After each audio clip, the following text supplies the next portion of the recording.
Hoje nós vamos dar continuidade ao nosso estudo. Já coloquei. Hoje nós vamos dar continuidade ao nosso estudo, nossa série, intitulada A Vida no Reino, Estudos no Sermão do Monte. Hoje nós vamos continuar estudando as bem-aventuranças, né? É a primeira parte do Sermão do Monte. Nós nos pretendemos aqui, né? Nos dispomos a estar estudando o Sermão do Monte inteiro. Então nós iniciamos aqui no capítulo 5 de Mateus, verso 1, e vamos terminar o capítulo 7 de Mateus, entendendo que o Sermão do Monte é ali a parte que trata dos valores do reino proclamado pelo próprio Senhor Jesus, né? Então nós estamos nesse intento aqui na igreja de caminharmos por todo o Sermão do Monte, para que Deus ele nos ajude a vivenciá-lo, para a glória do nome dele. Hoje, o tema da nossa mensagem é: a verdadeira felicidade é ser manso. E eu convido você a deixar a palavra aberta no Evangelho segundo Mateus, capítulo 5. Em nossa cultura, meus irmãos, a palavra manso é sinônimo de fraco, de frouxo, né?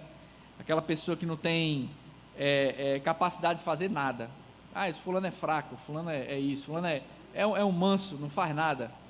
Só que essa forma de tratar a mansidão, digamos assim, ou quem é manso, ela é uma forma mundana, porque no mundo aí fora, nós valorizamos quem? Os poderosos, aquela pessoa que tem muita força física, que é violento.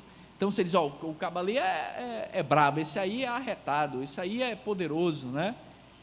Só que, segundo o ensino do Senhor Jesus, presente aqui no Sermão do Monte, ele vai contar uma outra história.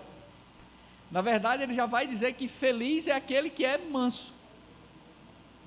Ou seja, é o contrário da perspectiva tanto da época do Senhor Jesus, que o Senhor Jesus proclamou o Sermão do Monte, lá em Jerusalém, quanto a nossa perspectiva, né? Naquela época do Senhor Jesus, você tinha o Império Romano.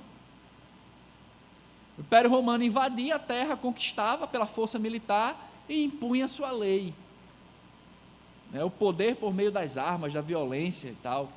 Então, nesse contexto, você vai ver que feliz no contexto romano é quem? Quem tem o poder de impor a sua vontade. Esse é feliz, né? Na perspectiva romana. Nós hoje somos assim, né? Quem são os poderosos, né? Aqueles que estão lá sentados em Brasília, que manda e todo mundo cala a boca e obedece, né? Aqueles que têm dinheiro, aqueles que têm fama, esses são os poderosos. Mas na perspectiva do reino de Deus, já que a temática da nossa série, né, a vida no reino, estudos no Sermão do Monte, na perspectiva do reino, felizes não são os poderosos, mas são aqueles que são mansos. E eu convido você a acompanhar a leitura. Nós vamos fazer aquilo que nós temos feito, tá? Hoje nós vamos nos concentrar, o nosso estudo é apenas no verso 5, do capítulo 5 de Mateus, mas nós vamos ler todas as bem-aventuranças, né? Então vamos do verso 1 do capítulo 5 até o verso 12, tá bom? Acompanha a leitura aí. Diz assim a palavra do Senhor: ao ver as multidões, Jesus subiu ao monte, ele se assentou e os seus discípulos se aproximaram dele. Então ele passou a ensiná-los. Jesus disse: bem-aventurados os pobres em espírito, porque deles é o reino dos céus. Bem-aventurados os que choram, porque serão consolados. Bem-aventurados os mansos, porque herdarão a terra. Bem-aventurados os que têm fome e sede de justiça, porque serão saciados. Bem-aventurados os misericordiosos, porque alcançarão misericórdia. Bem-aventurados os limpos de coração, porque verão a Deus. Bem-aventurados os pacificadores, porque serão chamados filhos de Deus. Bem-aventurados os perseguidos por causa da justiça, porque deles é o reino dos céus.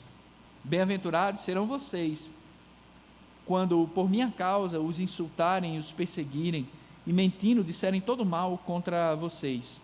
Alegrem-se e exultem, porque é grande a sua recompensa nos céus, pois assim perseguiram os profetas que viveram antes de vocês. E nós vamos nos concentrar apenas no verso 5. Bem-aventurados os mansos, porque herdarão a terra. Vamos orar? Senhor, nós te adoramos, queremos louvar o teu nome, pois o Senhor é digno.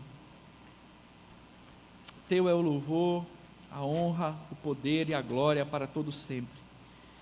E ao teu nome, Senhor Jesus, todo joelho se dobrará, toda língua confessará que o Senhor é Deus. E nós somos teu povo, reunidos aqui nessa noite, para ouvir a tua palavra. Pedimos que o Senhor, em nome de Cristo Jesus, por meio do teu Santo Espírito, abra a nossa mente e o nosso coração. Que a tua palavra, que é lâmpada para os nossos pés e luz para o nosso caminho, ilumine o nosso coração e a nossa mente, para que nós possamos ouvir a tua voz e que o teu Santo Espírito torne o nosso coração obediente, para que a instrução da tua palavra nos impulsione a obedecer, para que possamos brilhar a tua luz nesse mundo de trevas. Fala conosco, nos ajuda a ouvir tua voz, que o Senhor use esse vaso defeituoso para a glória do teu nome, que a excelência da tua palavra resplandeça e que nós possamos sair daqui convictos de termos ouvido a tua voz. Repreende o mal, que teu Santo Espírito tenha liberdade em nosso meio, e assim nós oramos em nome de Jesus. Amém. Meus irmãos, os frutos apresentados aqui no Sermão do Monte, até onde nós temos estudado, eles não podem ser naturalmente produzidos. O que é que eu quero dizer com isso? Muita gente olha para o Sermão do Monte e acha que isso aqui é um código ético, que o camarada vai seguir isso aqui, e quando ele seguir isso aqui vai dar tudo certo na vida dele. Nada mais errado do que isso. O Sermão do Monte é o que alguns teólogos chamam de a ética do reino. E pelo fato de ser a ética do reino, esse Sermão do Monte, ele contém aquilo que o Senhor Jesus trouxe aos seus discípulos, para que eles, mediante a vivência disso aqui, demonstrassem que eles são discípulos do Senhor. Ou seja, o próprio verso 1 do capítulo 5, né? Vendo Jesus as multidões, ele subiu ao monte, se assentou, os discípulos se aproximaram dele e ele começou a ensinar. Aí Jesus disse, aí começa todo o sermão. O próprio sermão já nos diz quem é alvo desses ensinamentos aqui. Somos nós que somos discípulos do Senhor Jesus. Então ninguém, nenhum ser humano que não tivesse se arrependido dos seus pecados e depositado a fé em Cristo, tem condições de olhar para esse sermão e dizer que pode viver ele. Por isso que a gente tem que partir do começo, do pressuposto, de dizer que aquilo que o Sermão do Monte apresenta aqui nas suas palavras, ele não pode ser produzido naturalmente. E aí a gente já começa uma explicação diante do que a gente está tratando hoje, que é o verso 5, né? Bem-aventurados os mansos. Mansidão aqui não tem nada a ver com a característica natural.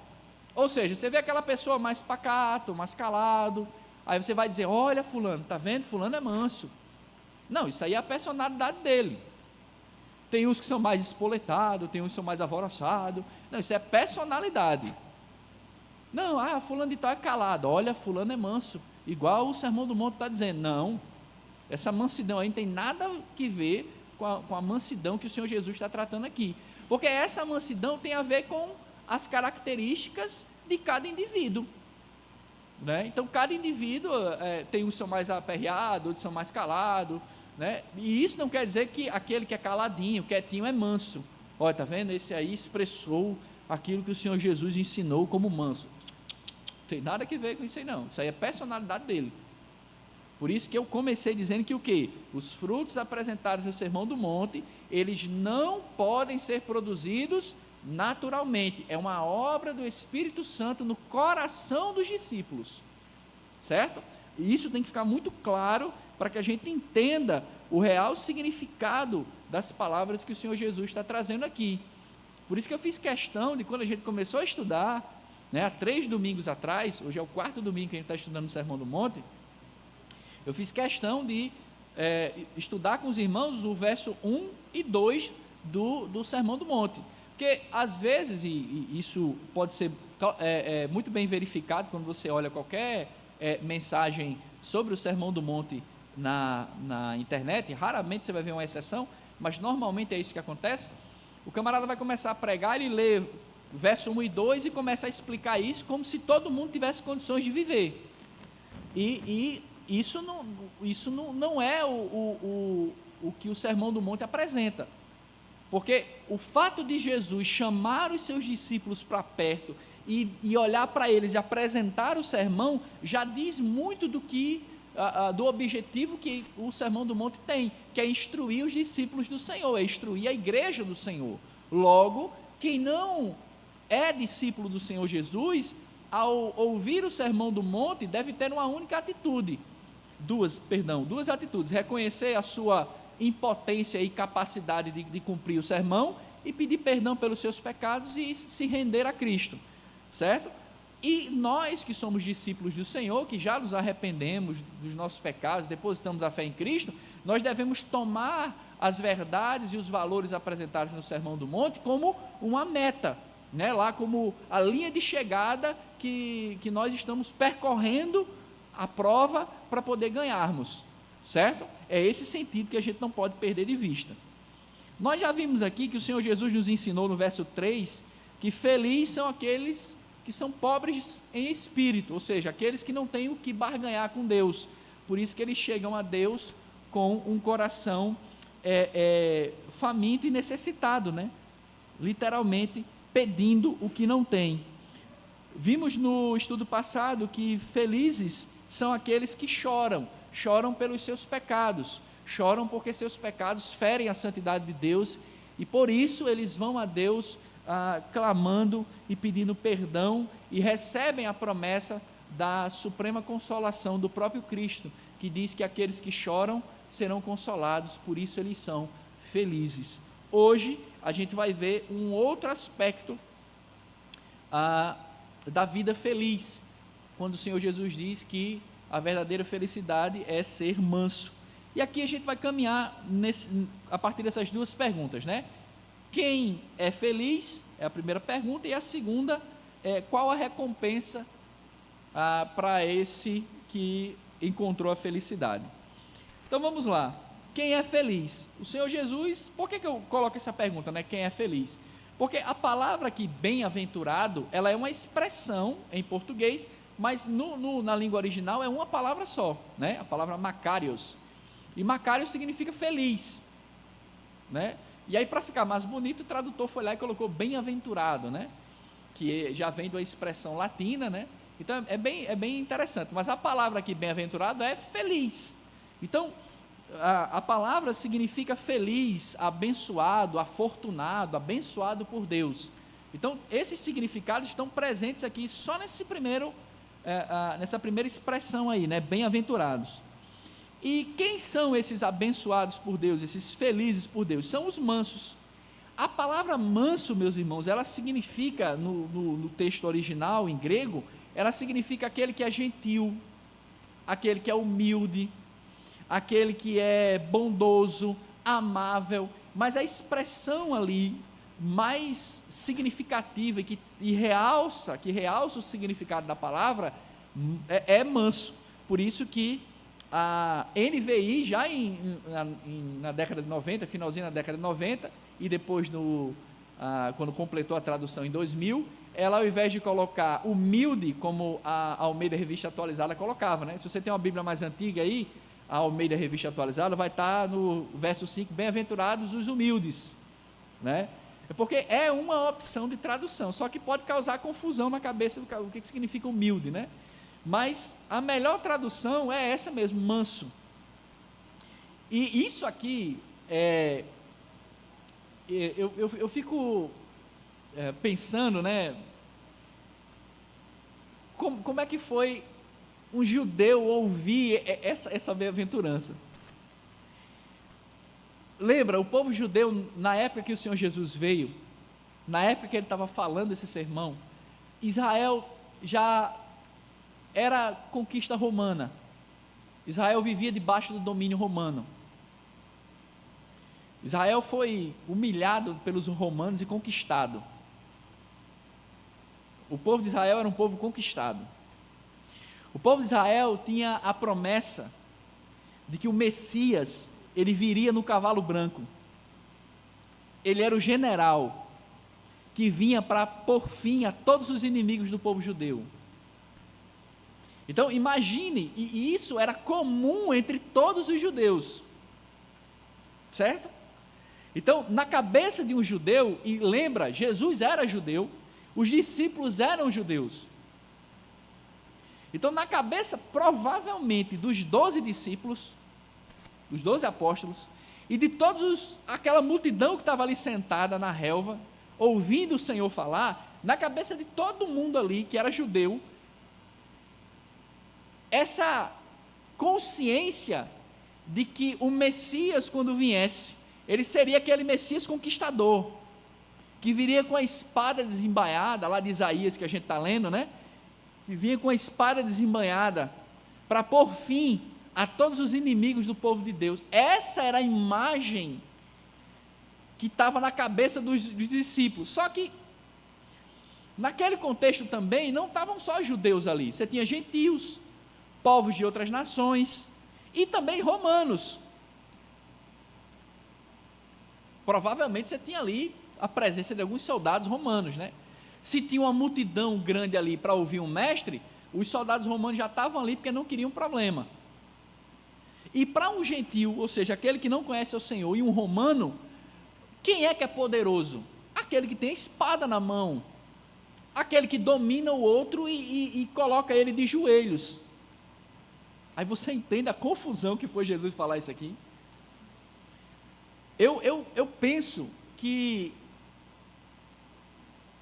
Jesus, quando ele terminou de falar isso aqui, eu acho que teve um bocado ali já do povo ali que disse: ei, meu irmão, esse negócio aí não é para mim não, cara.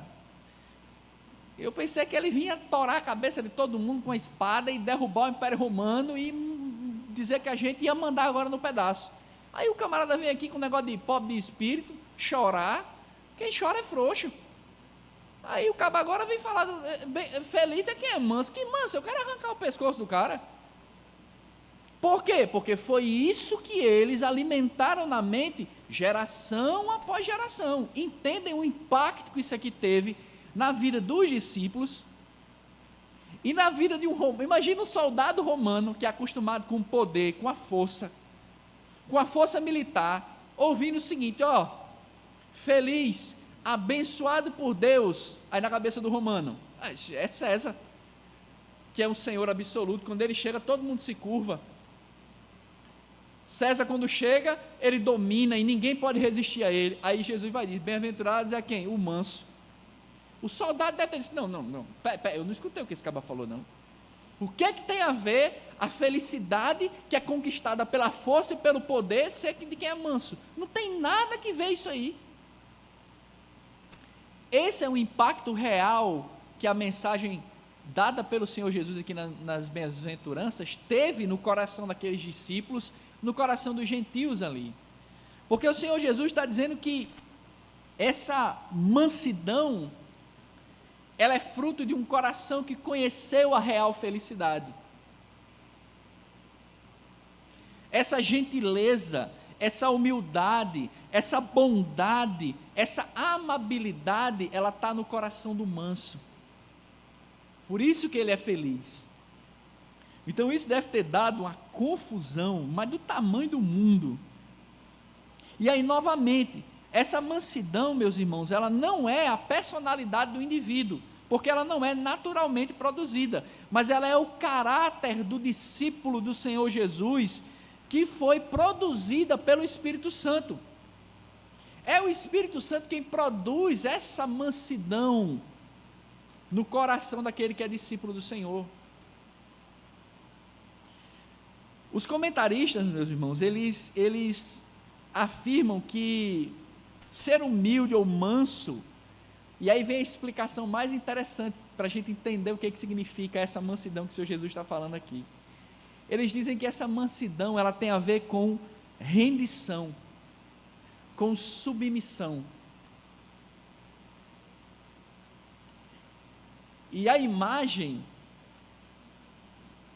que deve estar na nossa mente, para o judeu, quando ele ia orar ao Senhor, normalmente eles fechavam os olhos e levantavam as mãos. Até hoje, quando a gente vai orar, né, não sei, algumas pessoas fazem assim, né? Vocês sabem o significado desse gesto aqui? Vocês conhecem o significado desse gesto aqui? Vocês sabem por que as pessoas se ajoelham e fazem assim, para orar? Vocês nunca prestaram atenção no que é isso, não? Isso aqui é uma expressão militar. Porque na antiguidade, quando um exército dominava alguém que era mais fraco, a primeira coisa que eles faziam era botar o cara de joelhos. E aí ele juntava a mão do cara e amarrava. Para quê? Para que o cara ficasse rendido e não pudesse atacar ele ou fazer nada. Então, quando a igreja por muito tempo orou assim, de joelhos com as mãos segurando assim, o que a igreja estava dizendo? Que ela estava rendida. Esse é o significado de ser manso. É você se dobrar diante do Senhor e dizer: Senhor, eu estou rendido ao Senhor. Eu não exijo nada, eu não mando nada, eu não tenho poder de fazer nada. Eu estou aqui como um soldado rendido, de mãos amarradas e de joelhos prostrados diante do Senhor. Por isso eu estou aqui para pedir. É assim que a gente devia orar.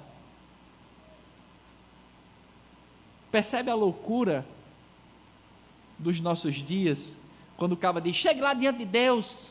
Eu vi uma vez uma mulher que se diz pastora, né? Eu queria perguntar quais ovelhas ela cuida, né? Mas, aí ela se diz pastora, aí ela foi e disse que assim: olha, quando você for orar, chegue lá mesmo e mande.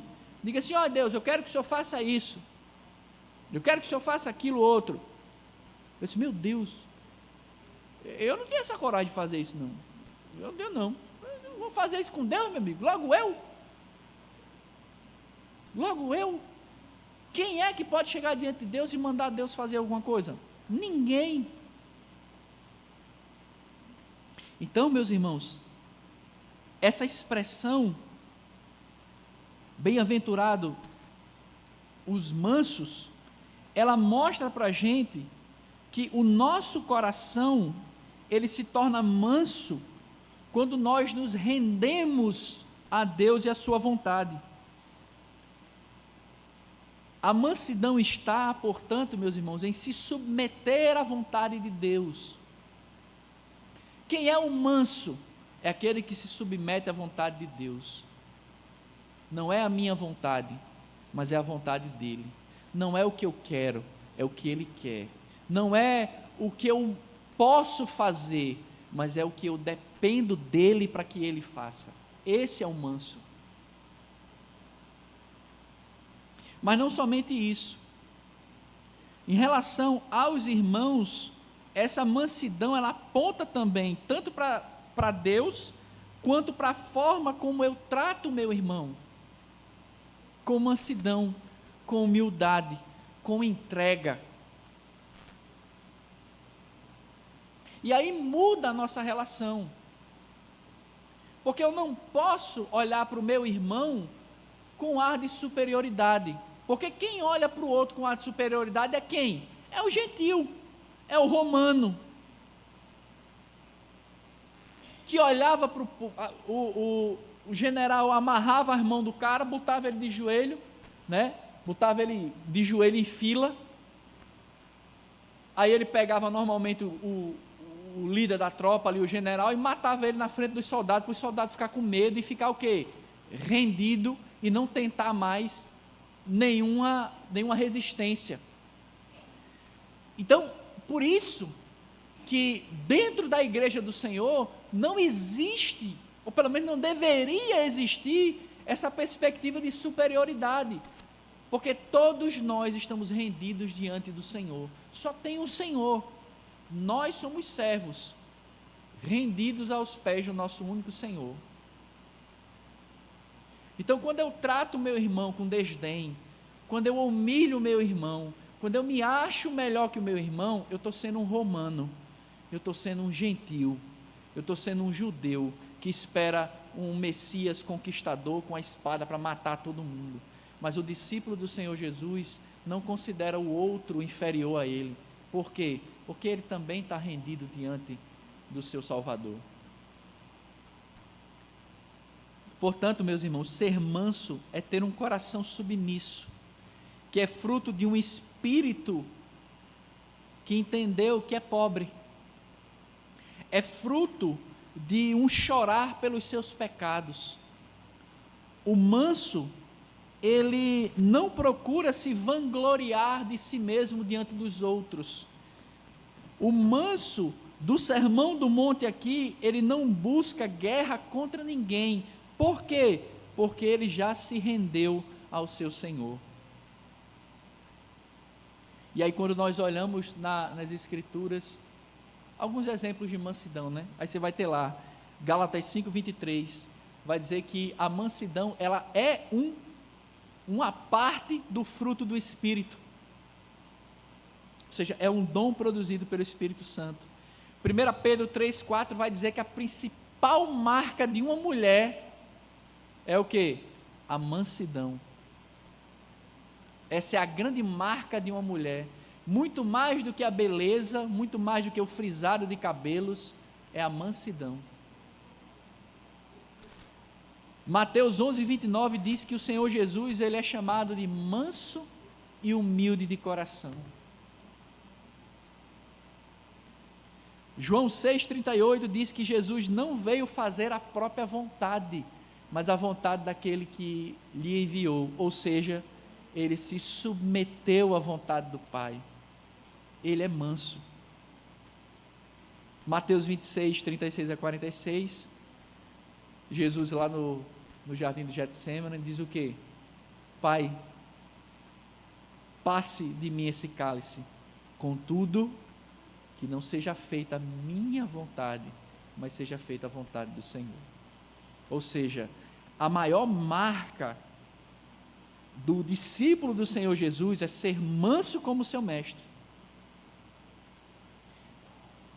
Então, ao contrário do que o mundo diz, vá lá, conquiste, faça, imponha a sua vontade, que os outros se curvem à sua vontade, Jesus está dizendo o contrário. Bem-aventurados os mansos, bem-aventurados aqueles que se rendem, bem-aventurados aqueles que se curvam, bem-aventurados aqueles que não fazem a sua própria vontade, mas fazem a vontade do Pai que está nos céus. Mas aí tem uma recompensa, né? Não é isso? Bem-aventurados os mansos, porque herdarão a terra. E aí qual é a recompensa? A recompensa é herdar a terra, mas ele diz, não, peraí, qual terra? Né? Qual terra? Uma vez eu vi uma pregação de um camarada, né? Diz, olhe, onde você pisar a terra que você está, a terra vai ser tua. Eu estava morando na época, tinha acabado de casar com Débora, a gente estava morando em casa de aluguel, eu tirei o sapato na hora. A casa não foi minha não. O cara pediu a casa, eu tive que devolver. Ou seja, não funcionou, né? Então, não é essa terra. Não é isso que o Senhor Jesus está dizendo. Os comentaristas nos dizem que provavelmente esse verso 5 de Mateus, ele faz eco, ou seja, ele está repetindo a promessa contida lá no Salmo 37, verso 11, que faz referência à promessa que Deus fez a Abraão. A gente está estudando Gênesis aqui, né? Então lembra que aquela promessa que Deus fez a Abraão, lá em Gênesis 12, depois Gênesis 17, de que Abraão possuiria uma terra, e que seus descendentes seriam mais numerosos do que as estrelas do céu, do que a areia da terra. Nós somos essa promessa. Então, nesse sentido, a terra que nós receberemos como herança, ela está implícito aqui nessa afirmação do Senhor Jesus, que essa terra se trata do reino dos céus, e não dessa terra aqui.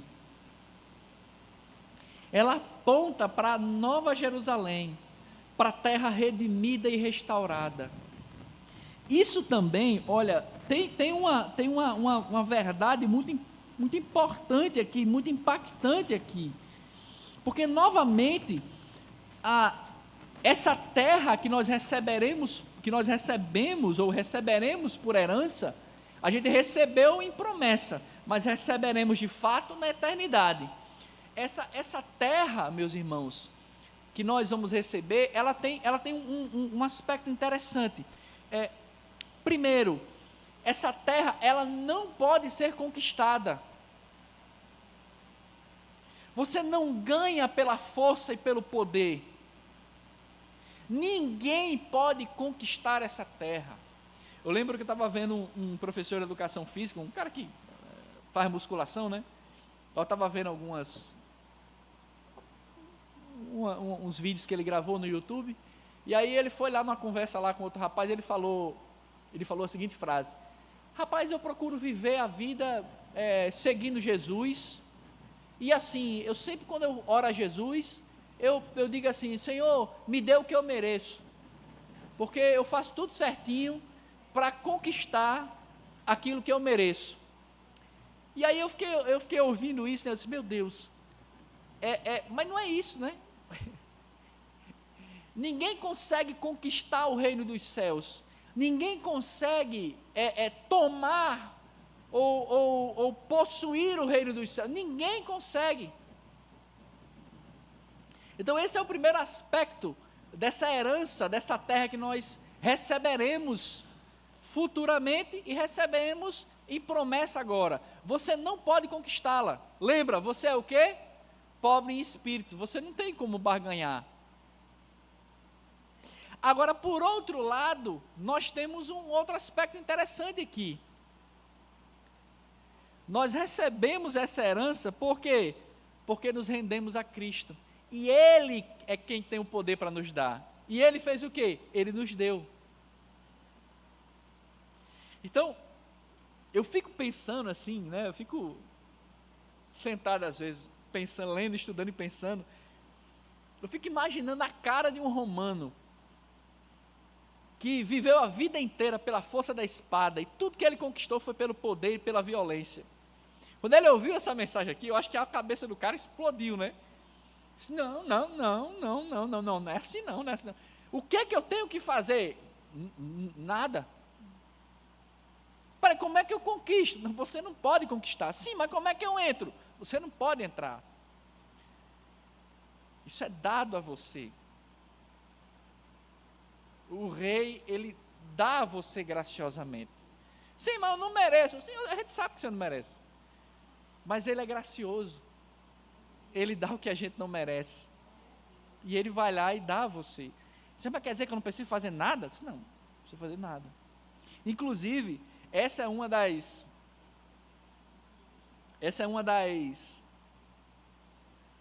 verdades que os católicos não conseguem entender, né? Eu estudei um texto na faculdade, na minha pesquisa, é um texto de Lutero que ele escreveu quando ele estava discutindo com um professor católico, né? E aí ele escreve um texto assim, né?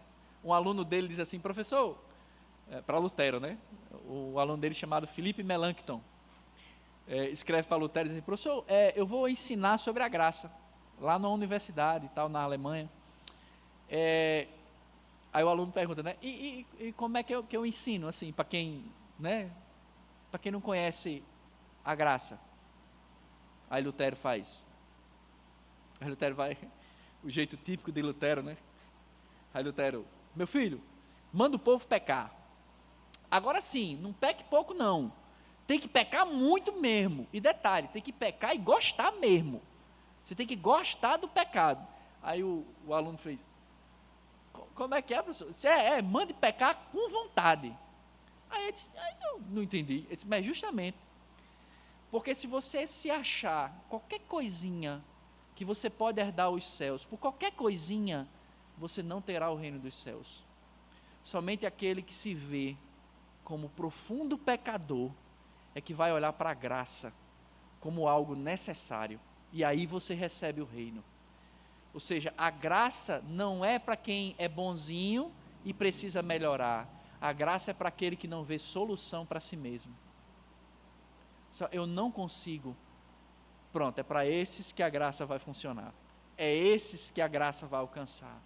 Então, por isso que o reino de Deus, ele não pode ser conquistado por nada nessa terra. Ele não pode ser comprado, mas ele é dado graciosamente, gratuitamente, para aqueles que se rendem aos pés do Senhor Jesus. O que é importante, meus irmãos, e que nós não podemos nos esquecer, é que nós recebemos essa garantia de herança, e aí tem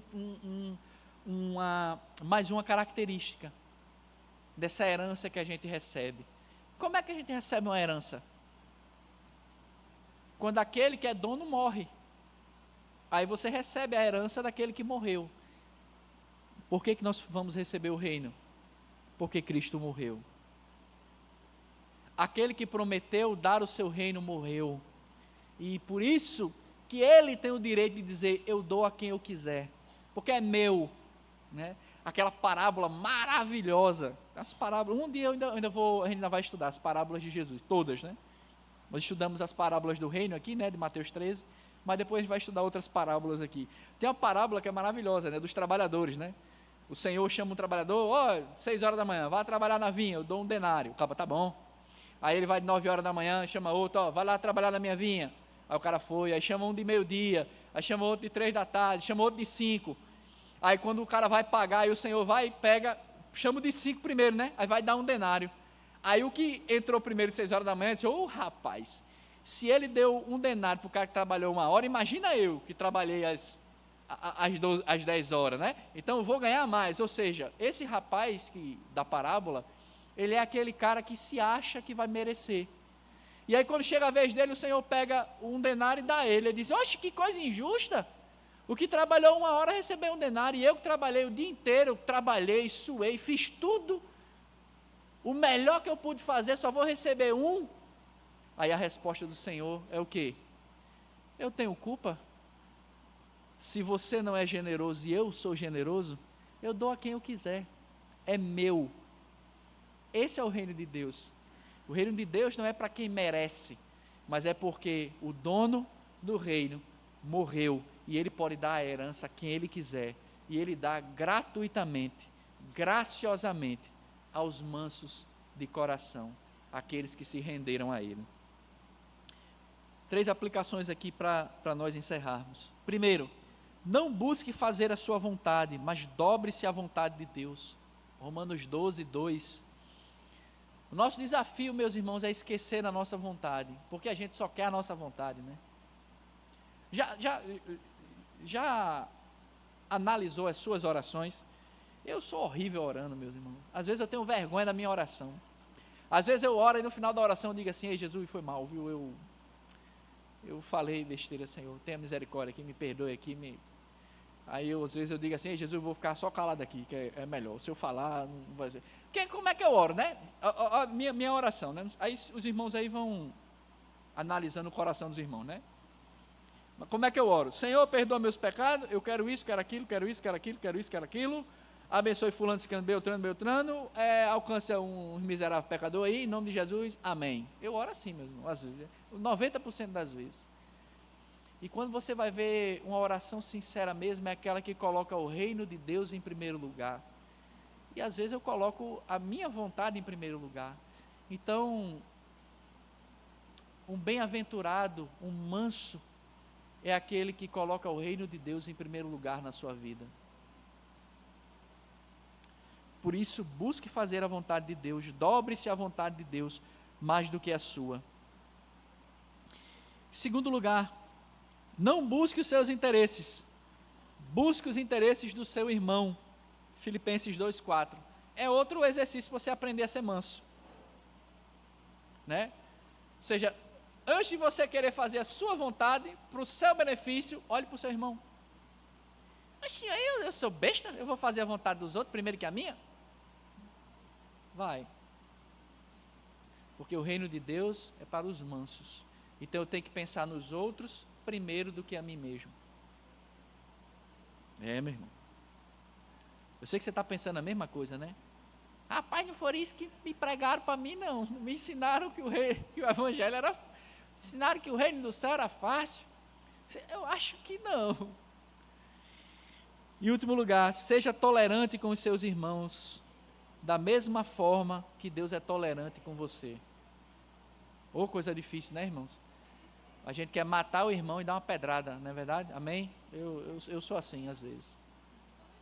Mas aí, nós somos chamados a sermos o quê? Mansos. Perdoar os outros como nós somos perdoados, suportar os outros como nós somos suportados. É difícil, né, irmãos, sermos mansos. Mas lembre, né?